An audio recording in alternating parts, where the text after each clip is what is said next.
धर्म के 5 ऐसे रहस्य जिन्हें आज तक कोई नहीं सुलझा सका है। जी हाँ, आज हम उन्हीं 5 बड़े रहस्यों की बात करेंगे। भारत समूचे विश्व में अपनी कला और संस्कृति के लिए प्रचलित है। आदिकाल से लेकर अब तक हमारे देश में लाखों रहस्य और ना जाने क्या क्या सामने आता रहा है, जिस पर पूरी दुनिया आश्चर्य करती रही है।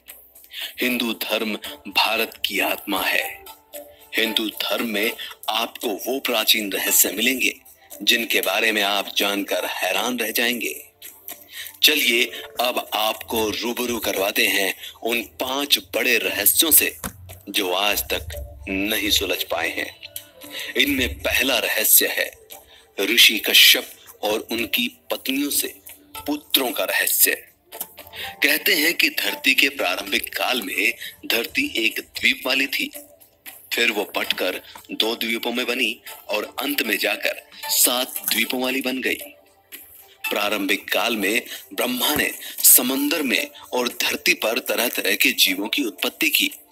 उत्पत्ति के इस काल में उन्होंने अपने कई मानस पुत्रों को भी जन्म दिया। उन्हीं में से एक थे मरीचि। ऋषि कश्यप ब्रह्मा जी के मानस पुत्र मरीचि के विद्वान पुत्र थे। मान्यता के अनुसार इन्हें अनिष्ट नेमि के नाम से भी जाना जाता है। इनकी माता कला कृदम ऋषि की पुत्री और कपिल देव की बहन थी। यहां रहस्य वाली बात यह है कि क्या कोई इंसान सांप, पक्षी, पशु आदि की प्रजातियों को जन्म दे सकता है? हालांकि जीव विकासवादियों को इस पर शोध करना चाहिए। क्या मनुष्य और पशुओं के संयोग से कोई नई प्रजाति को जन्म देना संभव है? भगवान विष्णु सदा एक गरुड़ पर सवार रहते हैं। ये गरुड़ जी कश्यप की पत्नी विनीता से जन्मे थे। यूं तो कश्यप ऋषि की कई पत्नियां थी, लेकिन प्रमुख रूप से 17 का हम उल्लेख करना चाहेंगे। इनमें है अदिति, दिति, दनु, काष्ठा, अरिष्ठा, सुरसा, इला, मुनि, क्रोधवशा, तारमा, सुरभि, तीनी, विनीता, कर्दू, पतांगी और यामिनी। अदिति से इन्हें 12 आदित्यों का जन्म हुआ। दिति से भी इन्हें कई पुत्रों की प्राप्ति हुई। दनु ऋषि कश्यप को अपनी पत्नी दनु के गर्भ में द्रुमुदा, शंभर, अरिष्ट, अहवीर, विभासु, अरुण आदि 61 महान पुत्रों की प्राप्ति हुई। ये सभी दानव कहलाए। अन्य पत्नियों में रानी काष्ठा से घोड़े हुए, ताम्रा से बाज, गिद्ध और शिकारी पक्षियों का जन्म हुआ। रानी विनीता के गर्भ से गरुड़, जिसे हम विष्णु का वाहन भी कहते हैं, और वरुण यानी सूर्य का सारथी पैदा हुए। कद्रु की प्रमुख संतानें नाग, वासुकी, तक्षक, कारकोटक, पद्म, महापद्म, शंख और कुलिक रहे। रानी पतंगी से पक्षियों का जन्म हुआ। यमिनी के गर्भ में शल्भों का जन्म हुआ। ब्रह्मा जी की आज्ञा से प्रजापति कश्यप ने वैनाशनर की 2 पुत्रियों पुलोमा और कालका के साथ विवाह किया। उन्हें पौलोम और कालकय नाम के 60,000 रणवीर दानवों का जन्म हुआ, जो कि कालांतर में निवात कवच के नाम से विख्यात हुए। दूसरा रहस्य, पारस मणि। मणि एक प्रकार का चमकता हुआ पत्थर होता है जिसे हम हीरे की श्रेणी में रखते हैं। मणि अपने आप में एक रहस्य है और कहा जाता है जिसके पास मणि होती है वो कुछ भी कर सकता है। अश्वत्थामा के पास मणि थी जिसके बल पर वो शक्तिशाली और अमर हो गया। रावण ने कुबेर से चंद्रकांत नाम की मणि छीन ली थी। मान्यता यह भी है कि मणियां कई प्रकार की होती हैं।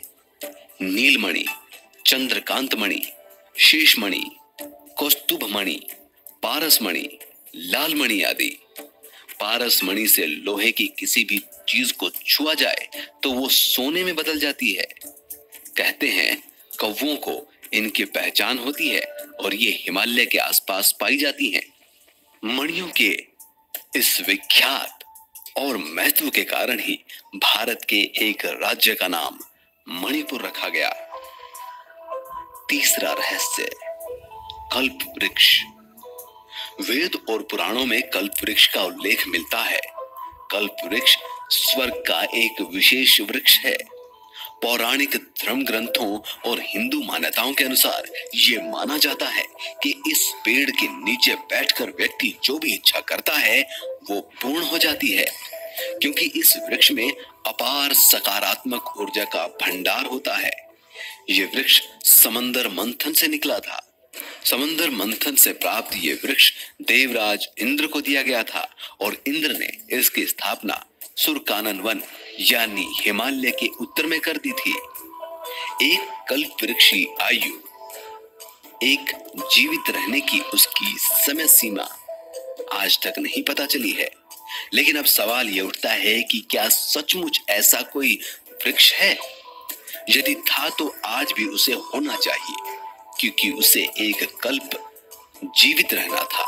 यदि ऐसा कोई वृक्ष है तो वो कैसा दिखता है, उसके क्या फायदे हैं?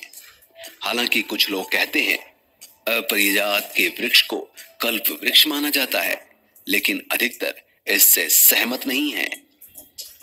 चौथा रहस्य, कामधेनु गाय। कामधेनु गाय की उत्पत्ति भी समंदर मंथन से हुई थी। ये एक चमत्कारी गाय होती है जिसके दर्शन मात्र से ही सभी तरह के दुख दर्द दूर हो जाते हैं।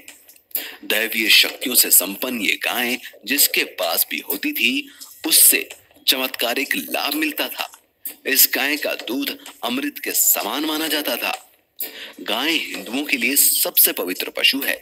इस धरती पर पहले गायों की कुछ प्रजातियां होती थी। उससे भी प्रारंभिक काल में एक ही प्रजाति थी। आज से लगभग 9500 वर्ष पूर्व गुरु वशिष्ठ ने गाय के कुल का विस्तार किया और गाय की नई प्रजातियों को भी बनाया। तब गाय की 8 या 10 नस्लें ही थी, जिनका नाम कामधेनु, कपिला, देवनी, नंदिनी, भौमा आदि था।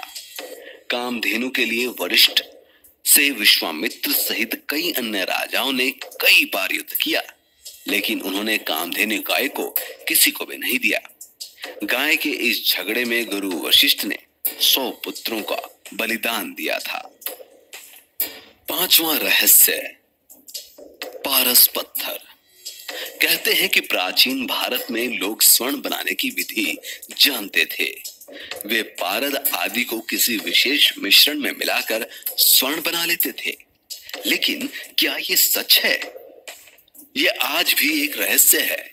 कहा तो ये भी जाता है कि हिमालय में पारस नाम का एक सफेद पत्थर पाया जाता है, जिसे यदि लोहे से छुआ तो वो स्वर्ण में बदल जाता है। पारस पत्थर को लेकर भी कई कहानियां हैं। प्राचीन भारत में सोना बनाने की एक रहस्यमय विद्या है। कहीं ऐसा तो नहीं है इसी कारण बगैर किसी खनन के बावजूद भारत के पास अपार मात्रा में सोना था? आखिर ये सोना आया कहां से? मंदिरों में टनों सोना रखा रहा है। सोने के रथ बनाए गए हैं। प्राचीन राजा महाराजा स्वर्ण आभूषणों से लदे रहते थे। कहते हैं कि बिहार की सोनगिरी गुफा में लाखों टन सोना आज भी रखा हुआ है। तो क्या वाकई में ही प्राचीन भारत में लोगों के पास पारस पत्थर था? ये वो 5 बड़े रहस्य हैं जो आज